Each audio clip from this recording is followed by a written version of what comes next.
சிலுவை என்பது நம்முடைய ரட்சிப்பின் நோக்கத்தை நமக்கு வெளிப்படுத்தியிருக்கிறது. Because it is showing us the goal of salvation. Purpose of salvation. நம்முடைய ரட்சிப்புக்குரிய நோக்கத்தை இந்த சிலுவையானது வெளிப்படுத்துகிறது. It is revealing the purpose of salvation. இந்த சிலுவை நம்மை ரட்சிப்புக்கான நோக்கத்தை நிறைவேற்றினது. முக்கியமான நோக்கம் என்னவென்றால் நாம் விடுவிக்கப்படும்படியாக. முதலாவது கடந்த காலத்திலிருந்து நமக்கு வருகிற விடுதலை. Firstly, the deliverance that comes from the past. இரண்டாவது நிகழ்காலத்தின் விடுதலை. Secondly, the deliverance that comes from the present.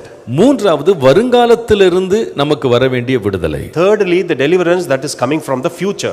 ஆண்டவர் முதலாவது எதிலிருந்து விடுதலை கொடுக்கிறார் சிலுவையில்னு சொன்னா, கடந்த காலத்தில் நம்மை குற்றவாளிகளாக தீர்த்த நியாய பிரமாணத்திலிருந்து கர்த்தர் விடுதலை தருகிறார். The law exacts absolute perfection of performance. அதாவது ஒன்றை கூட நீ தவற விடக்கூடாது, எல்லாவற்றையும் 100க்கு 100 நீ செய்து முடிக்கணும். நியாய பிரமாணம் பாவத்தின் விழிப்புணர்வை நமக்கு கொண்டு வந்தது. Please write it down. The law brought awareness of sin.